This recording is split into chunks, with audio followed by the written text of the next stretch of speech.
ఇక మరో mid day breaking చూస్తే గుంటూరులో పీవీకే నాయుడు హోల్సేల్ కూరగాయల మార్కెట్ చుట్టూ వివాదం రాజుకుంది. పాత భవనంలోనే మార్కెట్ కొనసాగించాలని కార్పొరేషన్ అధికారులు పట్టుబడుతుంటే అంత అద్దెలు కట్టలేమని వ్యాపారులు అంటున్నారు. కొత్త మార్కెట్ ఏర్పాటుకు అనుమతి లేదని కార్పొరేషన్ అధికారులు చెబుతున్నారు.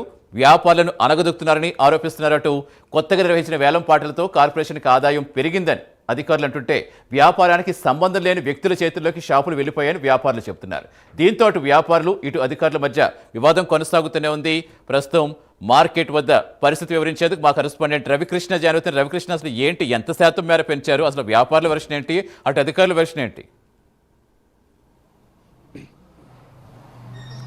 అంటే ఏదైతే సతీష్, ఈ కొల్లి శారదా హోల్సేల్ మార్కెట్ అనేది ఇది ఒక కూరగాయల మార్కెట్కి సంబంధించినటువంటి హోల్సేల్ మార్కెట్. ఇది అయితే గత 20 సంవత్సరాల నుంచి ఈ హోల్సేల్ మార్కెట్ కొల్లి శారదా మార్కెట్లోనే హోల్సేల్ వ్యాపారులు, కూరగాయల వ్యాపారులు ఎవరైతే ఉన్నారో వాళ్ళైతే వ్యాపారాన్ని కొనసాగిస్తూ ఉన్నారు. అయితే నామినల్ అద్దెతో ఇక్కడైతే మాత్రం ప్రజెంట్ అక్కడ వ్యాపారస్తులు అయితే వ్యాపారాన్ని కొనసాగిస్తున్న పరిస్థితి. దీంతో కేవలం సంవత్సరానికి ఒక 60 లక్షలు మాత్రమే ఆదాయం వచ్చేది. తర్వాత ఎప్పుడైతే 20 సంవత్సరాల లీజ్ కంప్లీట్ అయిపోయిన తర్వాత కార్పొరేషన్ అధికారులు వాటిని ఏంటంటే మళ్ళీ తిరిగి టెండర్లు ఆహ్వానించారు. కొత్తగా వేలం పాటలు వేయించినటువంటి నేపథ్యంలో ఒక్కసారిగా కూడా ఆ కాంపిటీషన్ పెరగటంతో అక్కడ వ్యాపారం కూడా ఉన్నటువంటి నేపథ్యంలో కొత్త వ్యక్తులు రావటం, వాళ్ళైతే మాత్రం ఈ షాప్స్కి సంబంధించి రెంట్లను అయితే మాత్రం బాగా పెంచేసిన పరిస్థితి. అంటే గతంలో సంవత్సరానికి 60,000 రూపాయలే ఉన్నటువంటి ఏదైతే ఈ దీనికి సంబంధించిన అద్దెలు ఉన్నాయో ఇప్పుడైతే మాత్రం పెరిగిన రేట్లతో ఒక్కసారిగా కూడా 6 కోట్ల రూపాయలు ఆదాయం వస్తుంది. అంటే 60 లక్షలు ఉన్నటువంటి ఆదాయం సంవత్సరానికి 6 కోట్ల రూపాయలు వస్తున్నటువంటి నేపథ్యంలో ప్రజెంట్ అయితే మాత్రం కార్పొరేషన్ సంబంధించిన అధికారులు అయితే ఆనందాన్ని వ్యక్తం చేస్తున్నారు. అదేవిధంగా కూడా కొత్తగా తీసుకున్న లీజ్దారులు ఎవరైతే ఉన్నారో వాళ్ళైతే మాత్రం అక్కడ వ్యాపారం చేసుకునేందుకు వాళ్ళైతే మాత్రం రెడీ అయినటువంటి పరిస్థితి. కానీ పాత వ్యాపారులు ఎవరైతే గత 20 సంవత్సరాల నుంచి ఈ కాంప్లెక్స్లో చేస్తున్నటువంటి వ్యాపారులు ఎవరైతే ఉన్నారో వాళ్ళైతే మాత్రం అంత అద్దెలు పెట్టి మేము వ్యాపారం చేయలేం, కేవలం అక్కడ ఎవరైతే కొత్తగా పాటలు పాడుకున్నారో షాపులు వేలంలో పాల్గొన్నటువంటి వ్యక్తులు ఎవరైతే ఉన్నారో వీళ్ళంతా ప్రైవేటర్స్, వీళ్ళు వ్యాపారస్తులు కాదు, మళ్ళీ మమ్మల్నే వాళ్ళు పెట్టినటువంటి అద్దె ఏదైతే ఉందో దానికి మరో 25,000 యాడ్ చేసి మాకే ఇవ్వాలని ప్రయత్నం చేస్తున్నారు అని వాళ్ళైతే ఆరోపిస్తున్నారు. ఈ నేపథ్యంలోనే వాళ్ళైతే ఇక్కడ రింగ్ రోడ్లో ఉన్నటువంటి ఏదైతే అన్నపూర్ణ కాంప్లెక్స్ అనేది ఒకటి ఏదైతే ఉందో మార్కెట్ ఉందో అన్నపూర్ణ మార్కెట్లో అయితే తిరిగి వాళ్ళు కూరగాయల వ్యాపారాన్ని అయితే హోల్సేల్ వ్యాపారాన్ని అయితే కొనసాగిస్తున్నటువంటి పరిస్థితి.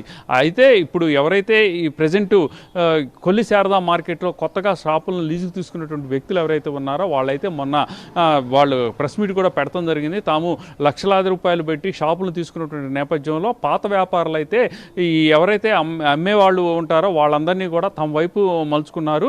ఈ వ్యాపారానికి సంబంధించి వాళ్ళని రానివ్వకుండా, తమ మార్కెట్కి రానివ్వకుండా అడ్డుకుంటున్నారు అని వాళ్ళు కోర్టును ఆశ్రయించడం జరిగింది. ఈ కోర్టు అయితే మాత్రం 10వ తారీఖు లోపు అన్నపూర్ణ కాంప్లెక్స్లో కొత్తగా ఏర్పాటు చేసినటువంటి మార్కెట్ ఏదైతే ఉందో ఆ మార్కెట్ని క్లోజ్ చేయాలని చెప్పినటువంటి నేపథ్యం. అయితే పాత వ్యాపారులు ప్రధానంగా చెప్తుంది ఏంటంటే మమ్మల్ని, మా వ్యాపారాలను దెబ్బతీయటం, అదేవిధంగా కూడా ఇక్కడ వ్యాపారం చూడటం, కొత్తగా లీజు పాడుకున్నటువంటి వ్యక్తులు ఎవరైతే ఉన్నారో వీళ్ళంతా కూడా ప్రైవేటర్స్, మమ్మల్ని తిరిగి వాళ్ళు తీసుకున్నటువంటి రెంట్కి మరో 25,000 అదనంగా చెల్లించమని అడుగుతున్నారని వాళ్ళైతే చెబుతున్నటువంటి పరిస్థితి. దీనికి సంబంధించి ఎవరైతే కార్పొరేషన్ సంబంధించినటువంటి ఈ కమిషనర్ పులి శ్రీనివాస్ ఉన్నారో ఆయనైతే మాత్రం అన్నపూర్ణ కాంప్లెక్స్లో అయితే మాత్రం వాళ్ళు హోల్సేల్ వ్యాపారం చేసుకోవడానికి అవకాశం లేదు. ఒకవేళ వాళ్ళు హోల్సేల్ మార్కెట్ అక్కడ నిర్వహించుకోవాలనుకుంటే అనుమతులు తప్పనిసరిగా తీసుకోవాలి, దానికి సంబంధించినటువంటి నిబంధనలన్నింటినీ కూడా పాటించాలి అని ఆయన చెప్పడం కూడా జరిగింది. ఈ నేపథ్యంలోనే ప్రజెంట్ పరిస్థితిని చూసుకున్నట్లయితే ఒక పక్కన అన్నపూర్ణ కాంప్లెక్స్కి సంబంధించి పాత ఈ హోల్సేల్ వ్యాపారులు, అదేవిధంగా కూడా కొత్తగా ఇప్పుడు ఏదైతే కొల్లి శారదా మార్కెట్కి సంబంధించినటువంటి హోల్సేల్ వ్యాపారుల మధ్య అయితే వివాదం నడుస్తూ ఉన్నది. 10వ తారీఖు మాత్రం వాళ్ళందరినీ అన్నపూర్ణ కాంప్లెక్స్ని కోర్టు క్లోజ్ చేయించాలి అని చెప్పినటువంటి నేపథ్యంలో ప్రజెంట్ అయితే పాత హోల్సేల్ వ్యాపారులు ఎవరైతే ఉన్నారో వాళ్ళైతే మాత్రం ఆందోళన వ్యక్తం చేస్తూ ఉన్నారు, తమని అణగదొక్కేందుకు ప్రయత్నిస్తున్నారు. దీనికి కమిషనరు అదేవిధంగా కూడా మేయర్ సపోర్ట్గా ఉన్నారని వాళ్ళు చెప్తున్నారు. అయితే కొత్తగా తీసుకున్న వాళ్ళు మాత్రం తాము అక్కడ వ్యాపారం ఉంది కాబట్టే తీసుకున్నాం, వ్యాపారం చేయడానికే తీసుకున్నాం అని చెబుతున్నారు. దీంతో ఒక్కసారిగా కూడా ఈ హోల్సేల్ వ్యాపారులకు సంబంధించిన వివాదం ఏదైతే ఉందో అదైతే మాత్రం హాట్ టాపిక్గా మారిందని చెప్పుకోవచ్చు. Right, thank you Ravikrishna.